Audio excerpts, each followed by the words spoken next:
welcome to today's segment of The Power of Money Presents. And we're dealing with the subject matter today of cancer as a part of our Perfect Transformation series. And again, I'm just honored to have in the studio my collaborator, my friend, and a brilliant gentleman, a naturopathic Dr. Rick Howard, who is going to be talking and sharing with you, our viewers, for the next hour about cancer. And needless to say, that's the ugly word. We don't like to talk about cancer, but cancer is such a reality for so many people, young and old. Children's hospitals all over the country are full of children with cancer. Hospitals in general are full of people with cancer along with heart disease. But again, the focus today is on cancer, what it is, and again, from his perspective as a gentleman that specializes in a natural, holistic approach to wellness and cancer, then that's where we are today. So I want to again introduce to those of you that have not heard him over the months talking about transformation and his insights and what we need to do to move beyond the stuck phase in our life to something that's powerful and expansive and just all good. Dr. Rick Howard, how are you? Oh, I'm great this Oh morning. man, it's good to be able to talk to you by yourself. Our compadre is doing something else, so I'm glad to be able to talk to you one-on-one in terms of your area of expertise and being able to share your insights about this horrific disease.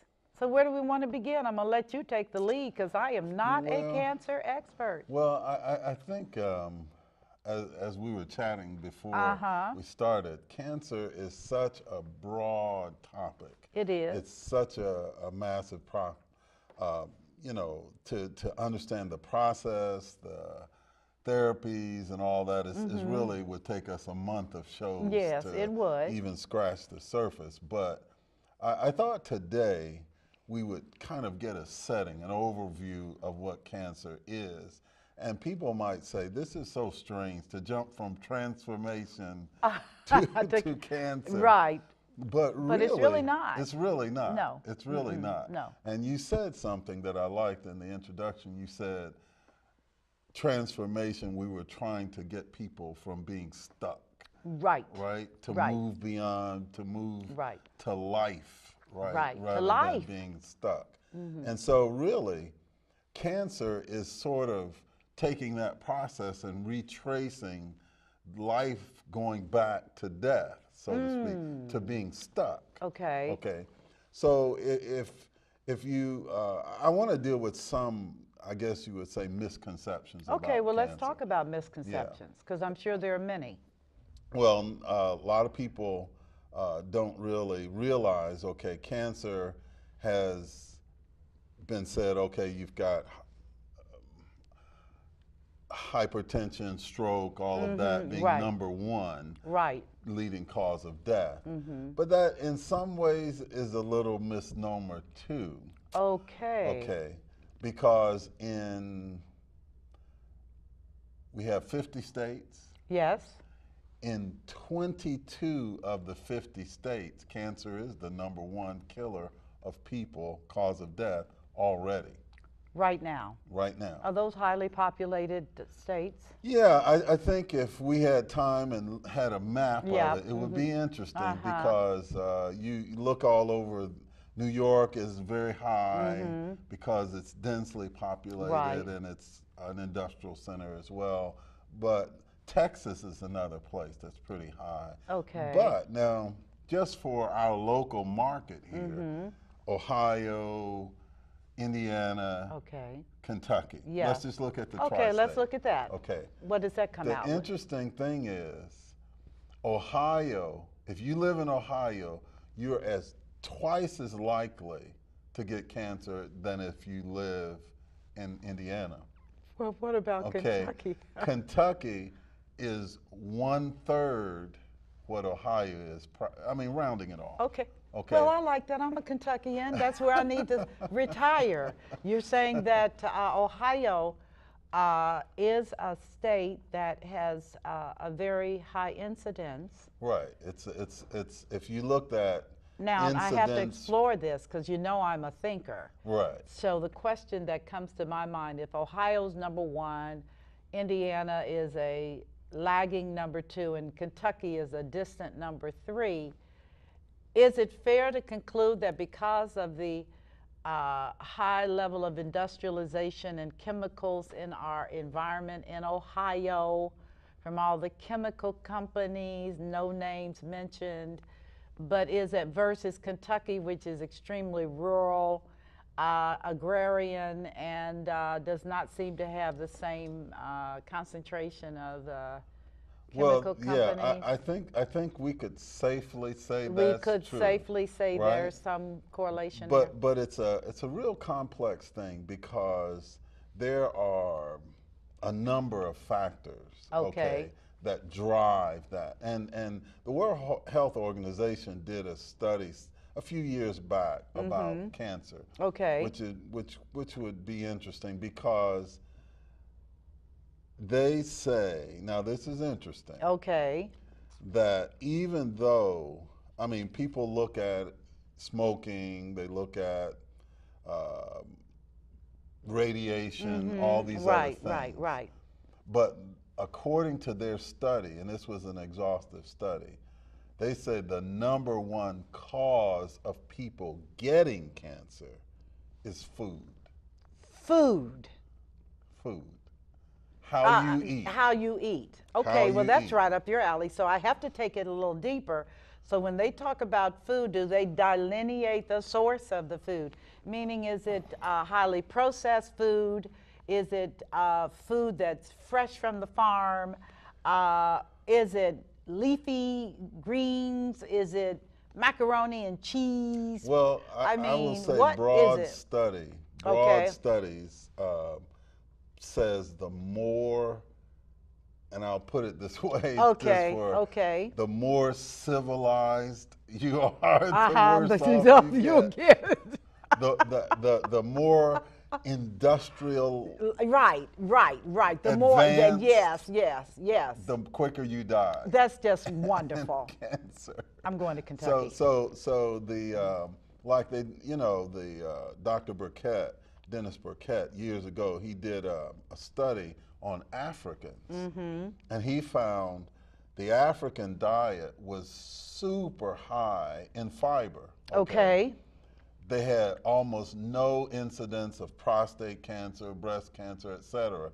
But over the years, they've been moving to a more industrialized and advanced, modern and civilized society. And dying. And they're dying quicker. Yes. They're dying a lot quicker, which is not, I mean, it's sad, really, because we're promoting our culture, which is a more refined foods and all of this, and it's killing the world.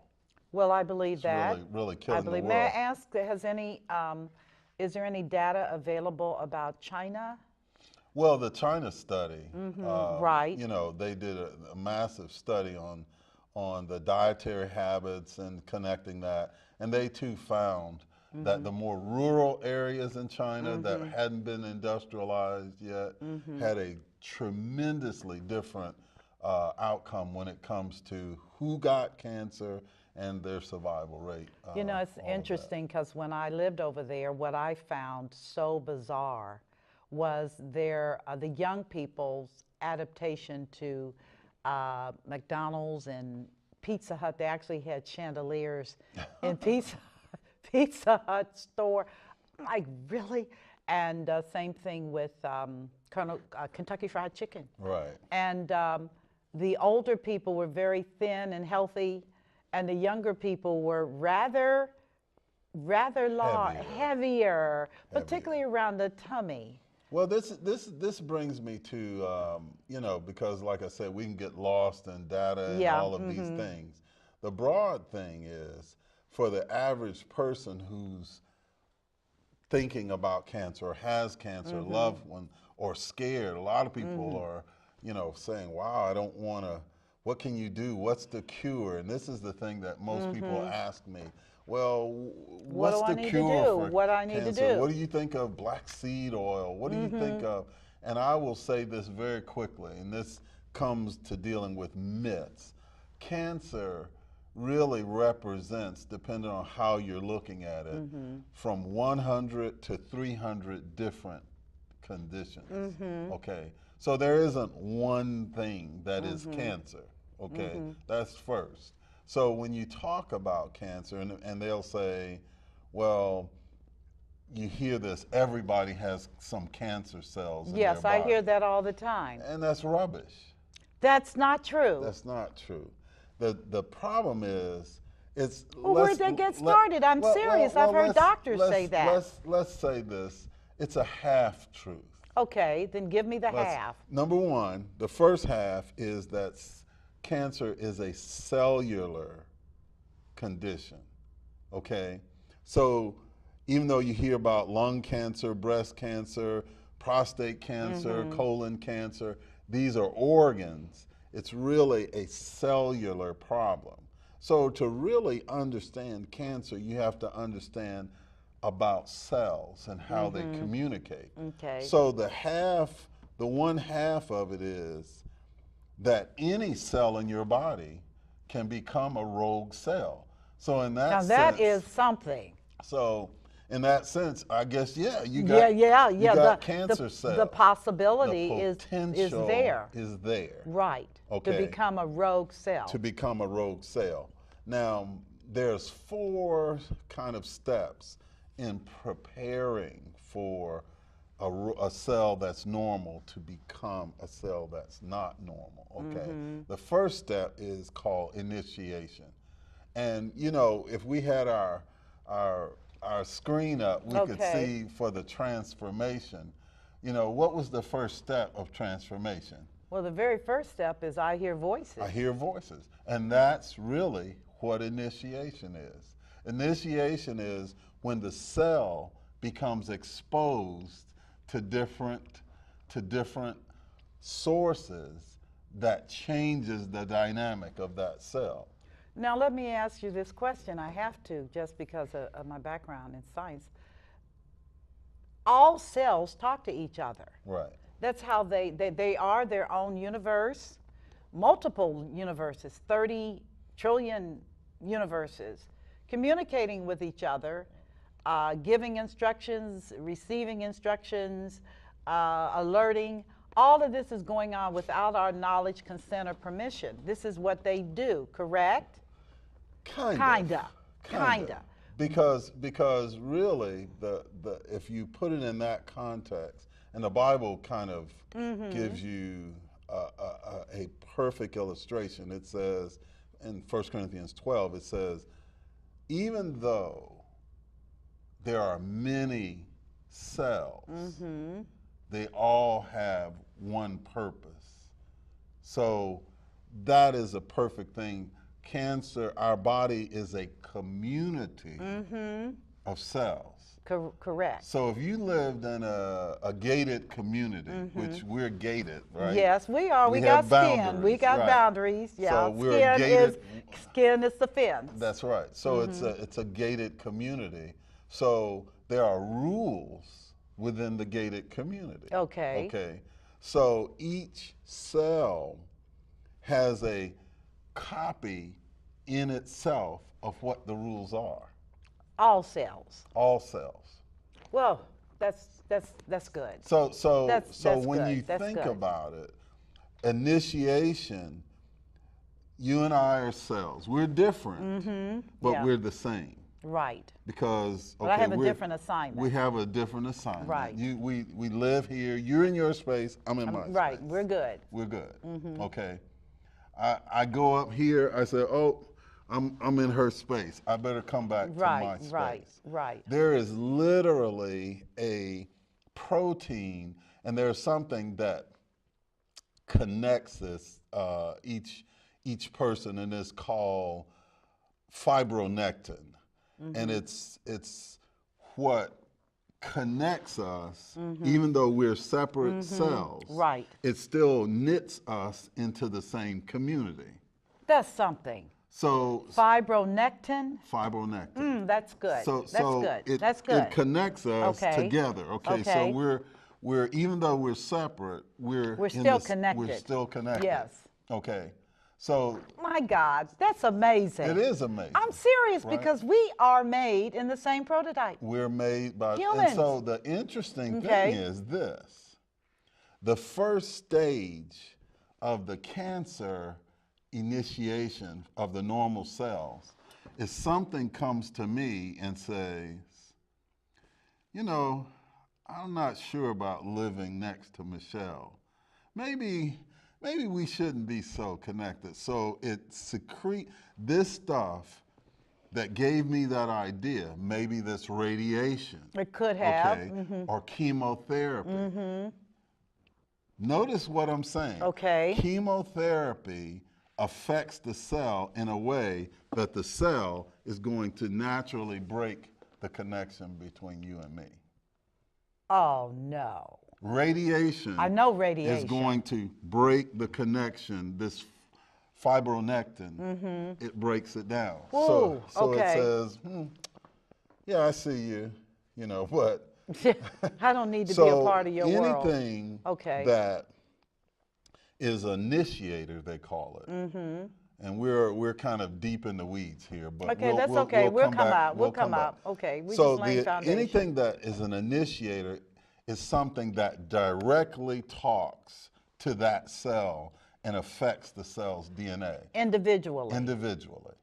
My God. So that's like when you're born, your parents are initiators. Right. Because they come directly in your space, tell you, nope, straighten up, girl, do this, do that. Right. That's what an initiator does. It directs the cell and says, no, you're going to do this. Okay. That's what a parent does. Right. That first influence in our life is the initiator. That's the first stage of becoming cancers. People aren't born hating. Right. They're taught. They're taught. So they have to have an initiator. The trauma that people talk about in their life that changes them one direction or another, that's an initiator. Some people are raped. Some people, that's an initiation. Okay, a trigger, so to speak. That it triggers and changes how you face and view the world. Whoa. So are we talking human relationships? Yeah, we talking. Are we talking cancer? You see what I'm saying? It's all the same. It's all the same. It's just opposite sides of the same thing. I think that's the one lesson that we should take away from this. This is good. Is that physically, mentally, morally, it's all the same principles and all the same laws. It's so somebody says, "Oh, there's no laws on my life." Well, then you're dead. That's the only time you're free from laws on your life is when you're dead. Well, it just seems to me intuitively at the point that your cells inside of you are bound by laws. They are. Completely bound. Answer to someone of a higher authority than you or I. This is an interesting thing because you just brought up something that I just thought about a little deeper. There's this fibronectin that joins us. But there are other nutrients, and I'll call them that, within each of us, our cells, that tells us to respect that boundary.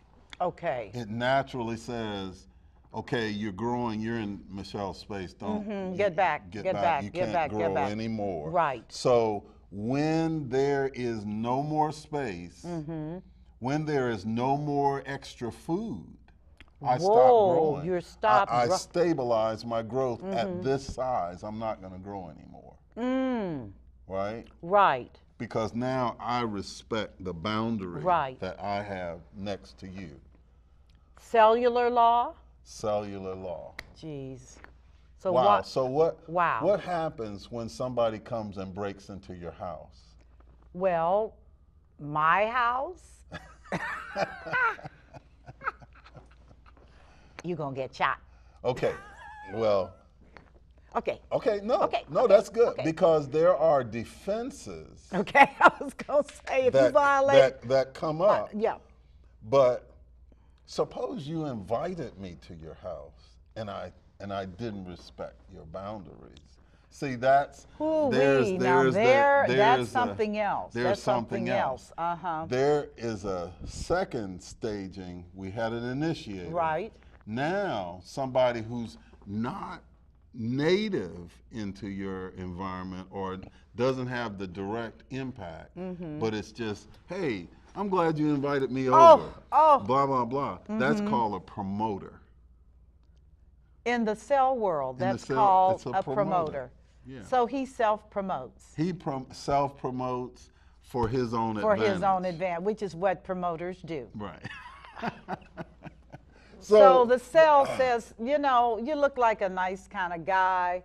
Come on in. Is there any reason a cell would invite another cell in? It doesn't. It's just the chemical change. And again, there are other things that do not directly impact the DNA of the cell. Okay.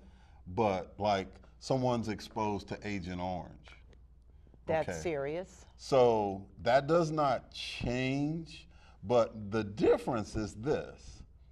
What my parents do, or what that initiator does, directly affects the DNA, which, by the way, there are medicines.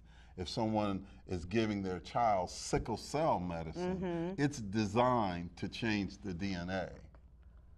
Whoa. That is an initiator. Okay. And that's why when you have some of these experimental drugs, the outcome is cancer because it's acting as an initiator. Whereas an exposure to Agent Orange or something, the body, if the body can rise and get rid of that secondary influence, the cancer doesn't form, you see. Okay, I got it. So in that sense, if there's something promoting, but it's not gotten to the initiator stage, then it's not cancer.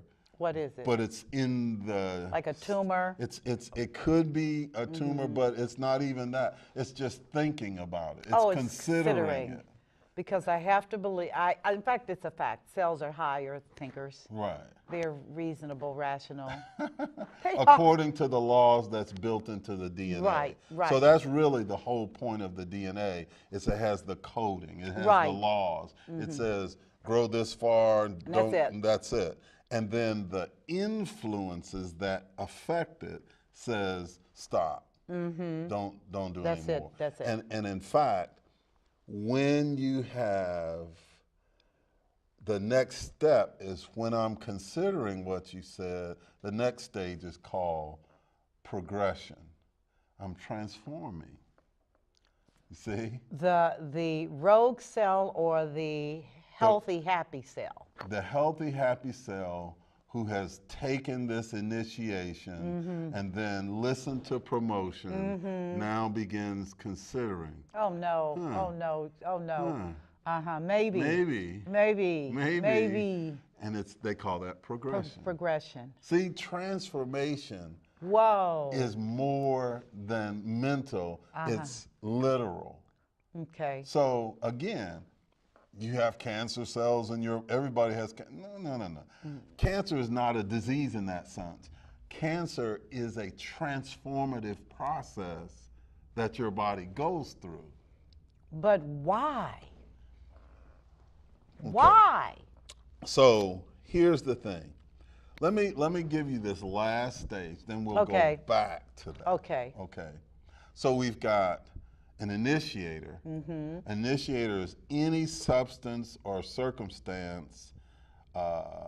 Usually they're going to say there's high-level radiation or some strong thing that affects directly the DNA of the cell. Okay.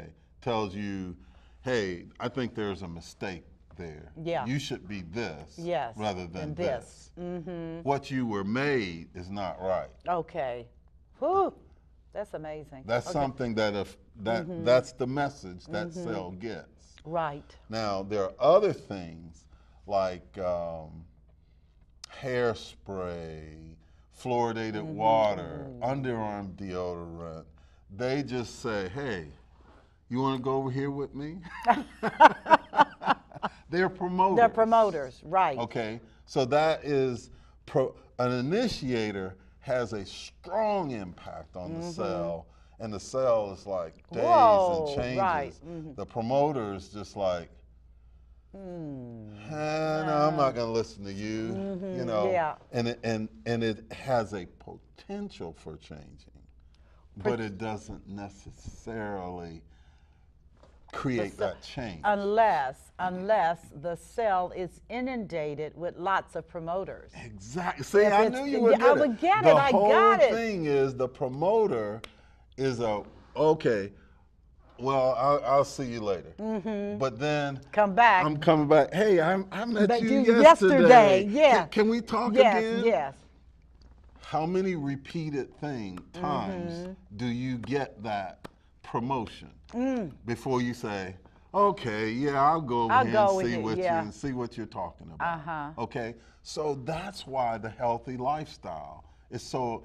There is no monster hiding in the shadows, cancer monster. I'm gonna get you. No.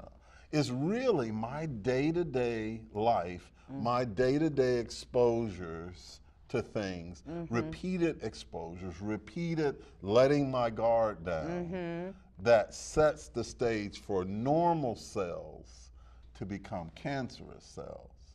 See, that's a whole different paradigm than we're taught. So can a promoter forcibly convert a cell to a rogue status? If it's powerful enough, and this is what usually happens when you see those instances.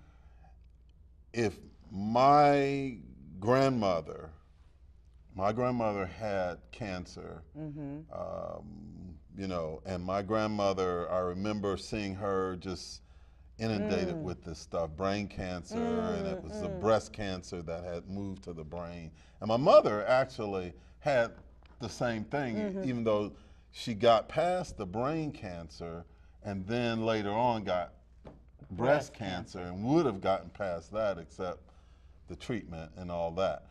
But so when you have people in your lineage that have had these exposures to strong initiators, then what they give me is a weakened resistance. Okay, got it.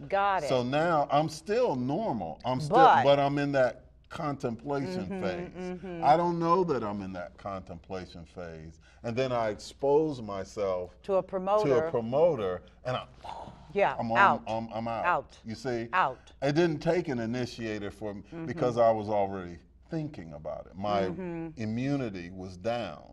So that's not heredity. The heredity is in the unpreparedness. You understand what I mean by that? Sort of. The heredity, so in other words, they don't hand you cancer. Okay. They just hand you a suit of armor where parts are missing from your armor. Okay. And if you don't know what parts are missing, then you don't even know how to protect yourself. Exactly. And then the habits that they give us, shoot, I eat this, I eat this, I eat this. Why do I eat this? Right. Because my parents ate that. Right. So I'm doing the same thing. Well, my mom ate this, my grandma ate this, and she lived to be blah, blah, blah. Well, now she's handed you a suit of armor. With holes in it. You're missing stuff. See, and that's a. So why did she live? Why did who? Yeah, say your great grandmother ate all pigs and stuff. Okay. Okay, because culturally, so let's that's come real. back to a little bit what helps us maintain and not get that cancer. I mean, for me, at the age that I am, 60, my mother and grandmother was starting to show signs of, you know, dealing with that, where I don't have any of that. Okay, so what changed is, number one, when I was 18, I limited my exposure to promoters. I only would listen to healthy promoters. Okay. Which is fruits and vegetables. And right. See? Things that were like, I want you to live. I want you to live. Right. I only did things that promoted life. And you started that at an early age. At an early age. What was your incentive? Because at your age, and I'm just saying that because I'm 5 years older, but in the day, people were not. I'm Right. just telling you, I was doing tofu and stuff, and people were like, what the heck is that? And what's wrong with you? What's wrong with you? You go to a doctor and they're saying, now you know you gotta do such and such. You need this promoter. You need this promoter to kill it. No. So really, there's a cultural setting that sets us up for this. Now you gotta understand something. This is so interesting. This is data I did not ever integrate or even think about in that way. Right. Well, and it's only because that's something that we're going to explore, I think, our next show. Okay. But medicine and the whole paradigm of medicine, they're storytellers. I don't need a story. Well, every human being is uniquely set up to hear a story. Got it. We all listen to stories. So they've given you a story. Culturally, we've told this story over and over and over. And we absorb that story so that when the promoter comes, it's welcome, how you doing? Yeah, and I'm welcoming the story rather than saying, hey, you don't belong here. Right. I'll give you one example, one small example. Coffee. Yes. Coffee is promoted as non-threatening. In fact, they're saying now it's healthy. Well, that's what I'm reading now. I'm like, how did this switch? It's got different tannins in it that are healthy, healthy promoting things, and so different antioxidants. These things work as antioxidants, and so wow, this is good stuff. Until you put it in a different story. Well, give me another story. Here's a different story. Okay. Just put coffee in this. Put coffee in this story. Okay. The coffee bean or the processed coffee? Both. Okay. Okay. You're getting ready to eat, and they have brought you this beautiful salad. It's got lettuce and kale and spinach and yummy. Just pretend out there that you love all this stuff, okay? But it's got a lot of good stuff. You've got things you like to eat. Yeah. And just as you're getting ready to eat, a bird comes flying over it and poops right in the middle of your stuff. How much of that salad would you now eat? I wouldn't eat it. Why? Because it's still got good stuff in it. I know, but it's been contaminated. Okay. The contaminants. Though coffee has good things in it, there's a contamination that I cannot avoid if I eat that stuff. What are the contaminants in coffee? Caffeine, theobromide. Ooh, yep. You see, chemically, caffeine is bioidentical almost, except for one hydrogen atom here, one carbon atom here. It's bioidentical to uric acid. No way. Theobromide is bioidentical to uric acid. Then you're going to have problems in your gut. Joint problems, you have bone problems, nerve problems. Yeah. You see? Arthritis problems. So what they're saying is, one practitioner I said, I was listening to, a very good guy. He said, well, depending on your makeup, your metabolism, some people can have a little coffee.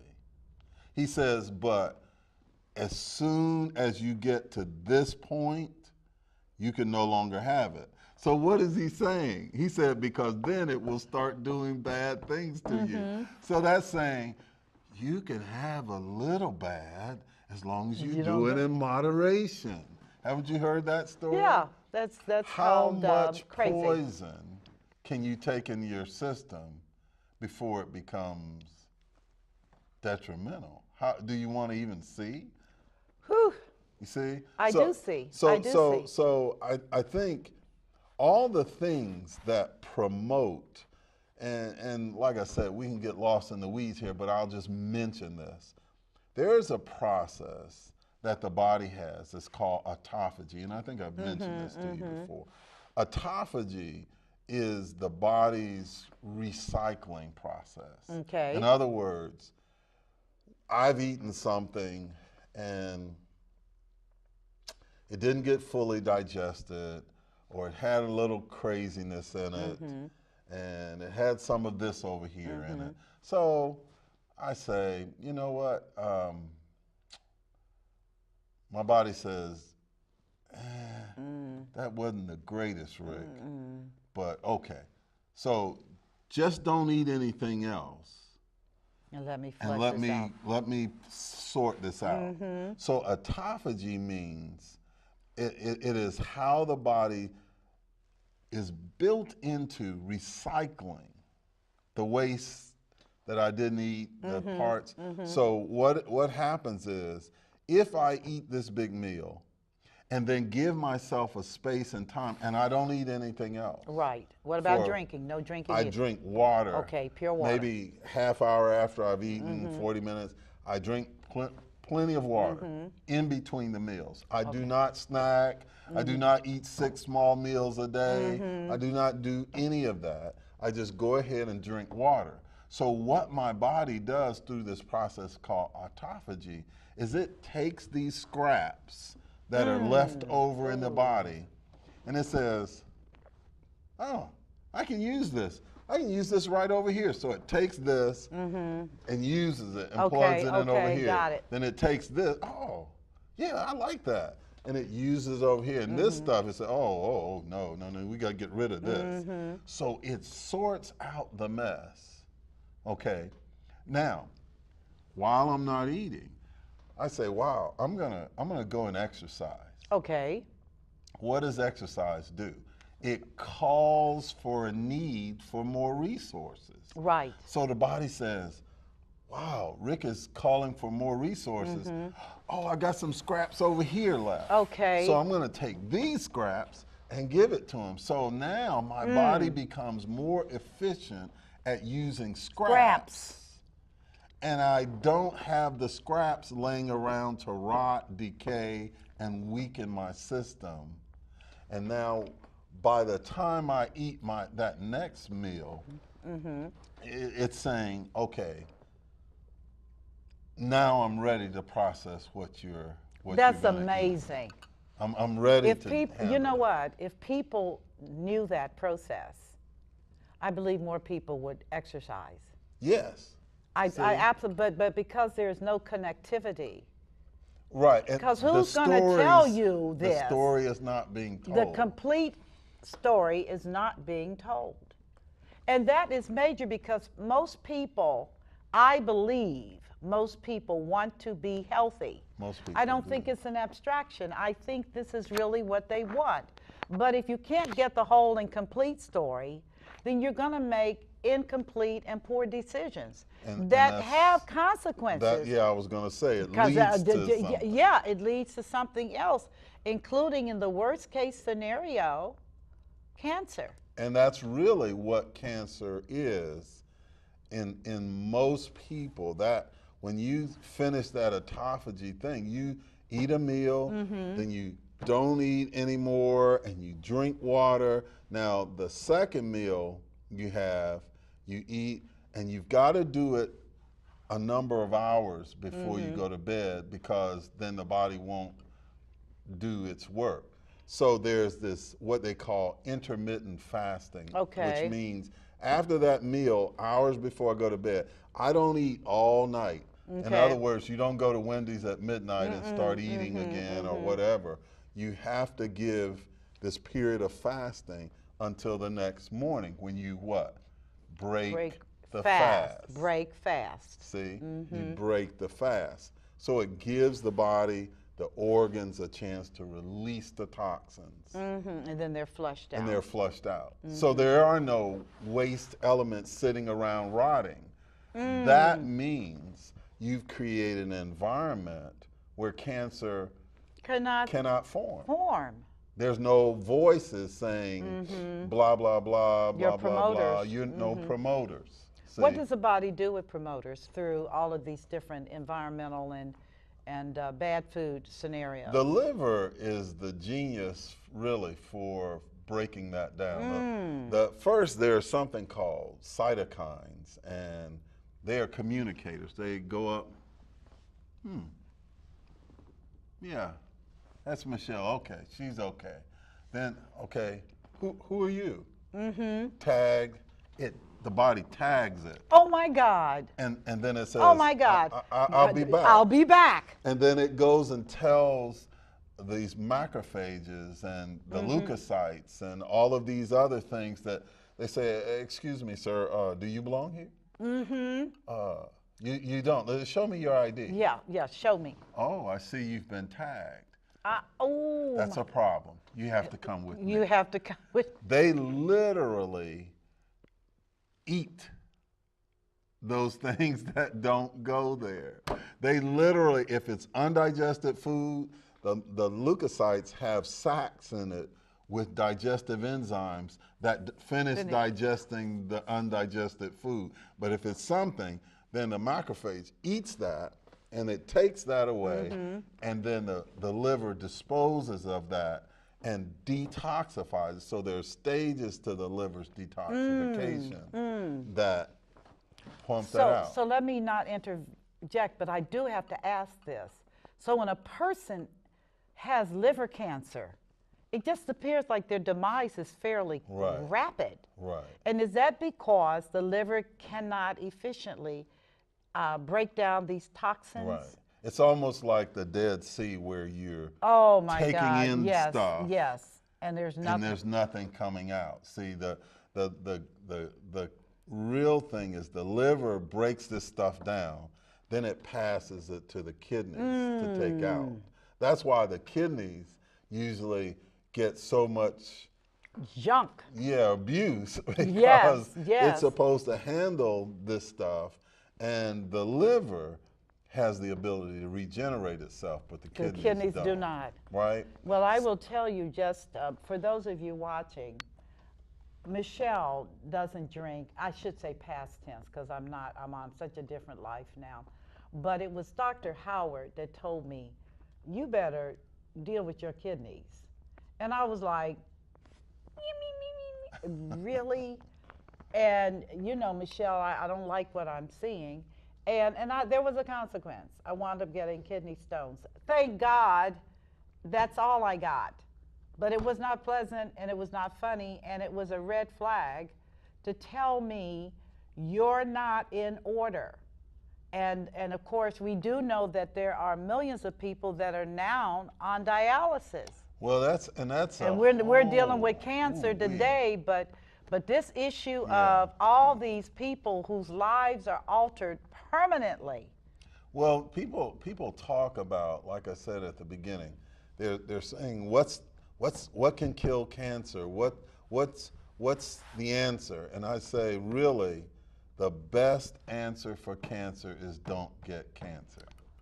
That's the best. That's intuitive. See, because don't get cancer. really, if you realize that every cell of your body has that potential, what are you going to do? What are you going to do? Right. You're going to change your cells? You're going to change your mind. No. You're going to change your mind because you recognize that you are responsible for outcome. And I think that's transformation. That's transformation. You are responsible. Your choices. Your choices. So if you first become informed by listening to the right voices about these things, then you live in accordance with those correct principles.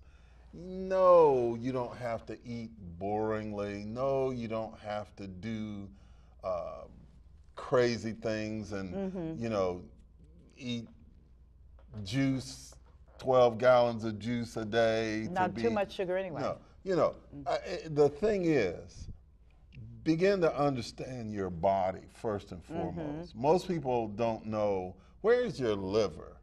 Where's your stomach? Yes. Which side is your heart on, so to speak? You know what I'm saying? Right. Where are your kidneys? People say, "Oh, I've got a backache." Okay. No, it's your kidneys. Yeah, I'm putting my hand right on my kidneys. That's where most people have it. And so there are implications that cancer is sort of just like, when you have a headache, that's one stage of conditions. You know, when you have the flu or something, when you have hypertension, it's not a disease, it's an alarm, and we'll talk about that a bit further. So by the time you come to cancer, the cells have so weakened and degraded, and you've made the environment so toxic that the cancer, number one, loses its ability to communicate properly. It secondly doesn't respect the boundaries. It's a rogue. It's a rogue. It's a rogue. The thief comes not, but to what? Steal. And wait, let's take it a step at a time. First, I don't respect your boundaries. Right. Then I'm looking over in your stuff. I like that. I'm taking it. I'm taking it. So what the rogue cell now does is begin to take your food, eat and move you out, and then it starts sending, when you get weak, it starts sending signals to you to become what I am. Oh no. Are you talking about the Matrix, Mr. Smith? No, because it replicates. Every cancer cell is the product of that process, correct? And it doesn't. In its simplest form. So when this cancer cell stops respecting boundaries, starts stealing, they say first there's like what do they call it? Vascularization, but it's called I can't think of it. It's okay. Angiogenesis. Okay. Angiogenesis, vascularization, where it starts. I'm putting my tentacles. I'm forming new bloodlines to take what you normally would get.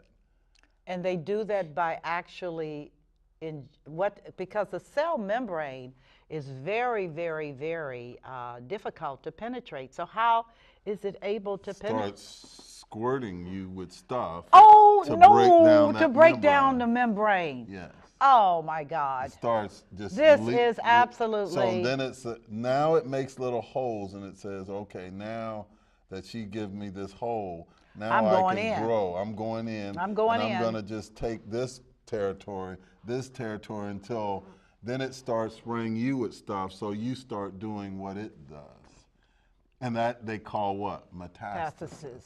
So this is so let me ask you, because we have talked about this, and we're just scratching the surface. For sure. For sure.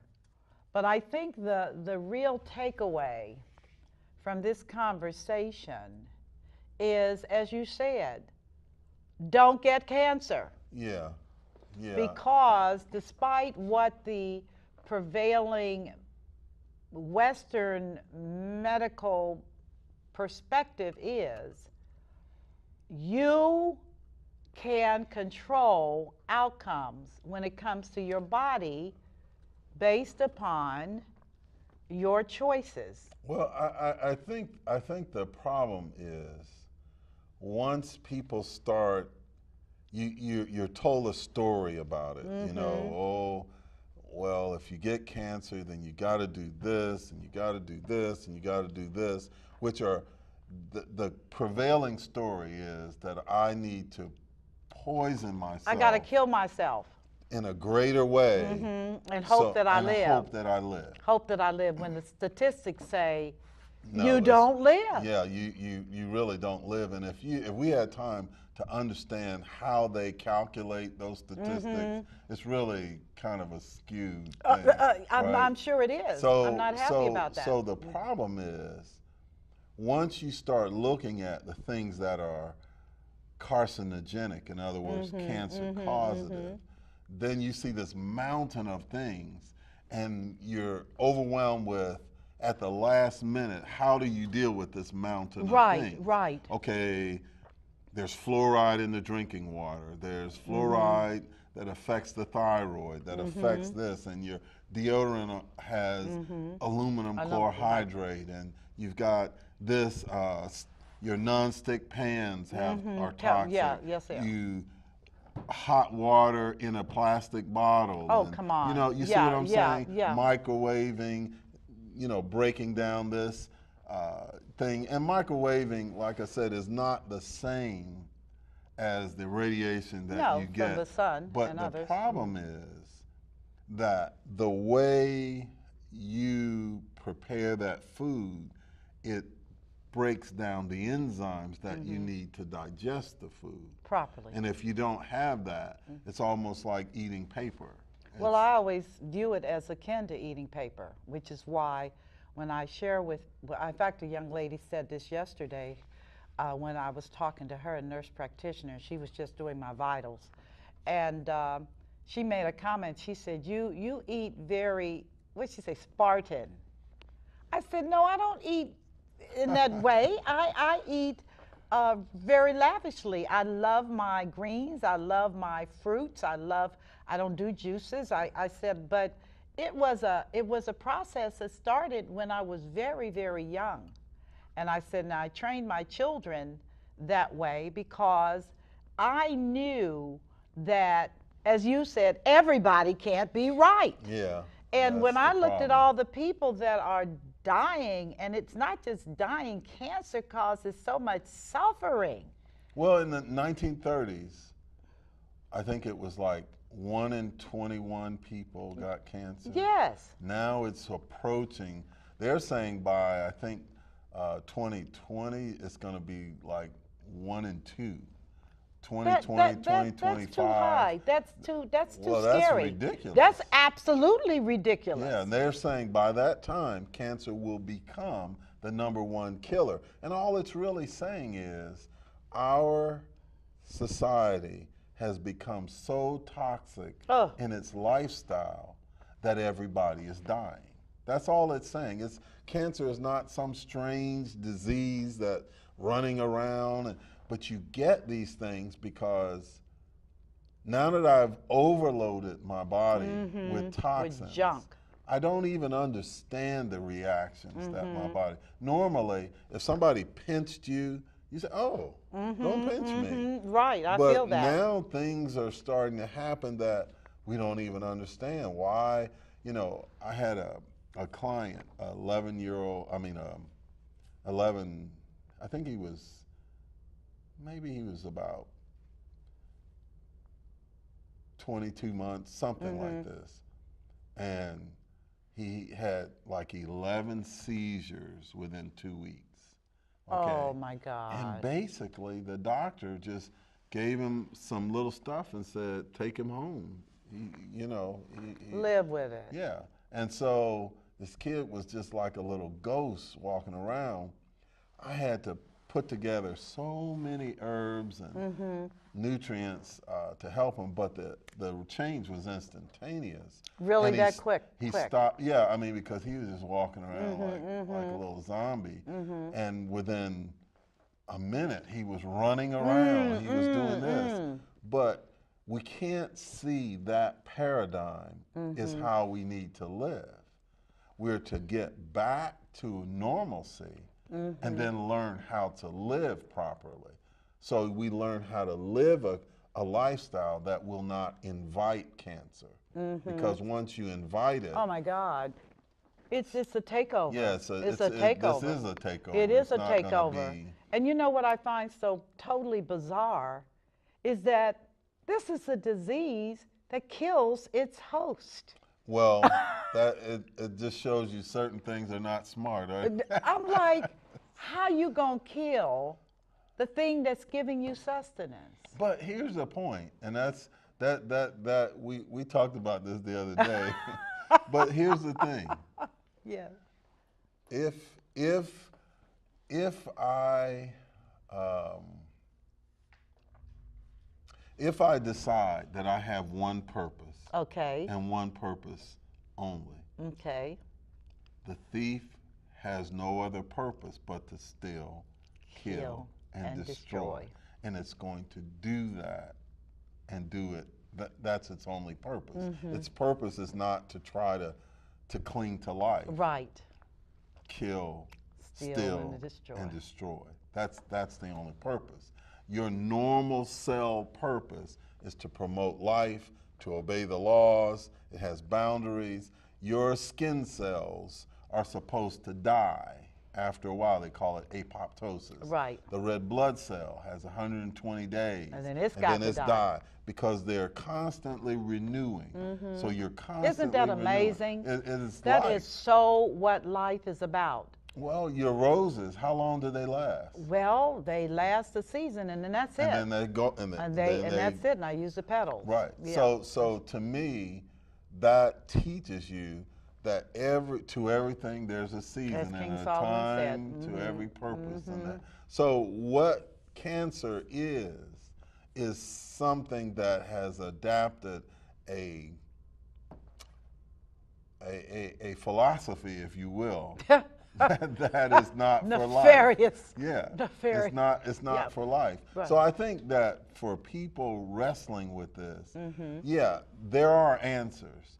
But you got to realize that the stories that you'll hear that doctors are saying, not that they're trying to be evil or anything. They just. But the story that they have learned to tell is. And I'm glad you said learn to tell. Yes, you have to kill everything, so to speak. And they've learned that that's not so wise. So now you've got, instead of radiation, you've got proton beam radiation, which is what they're trying to target into that cell, which is really, that's not exactly possible, but yeah, you can do it better than they were doing it. Oh my God! Just hey, take this, zap this. Right.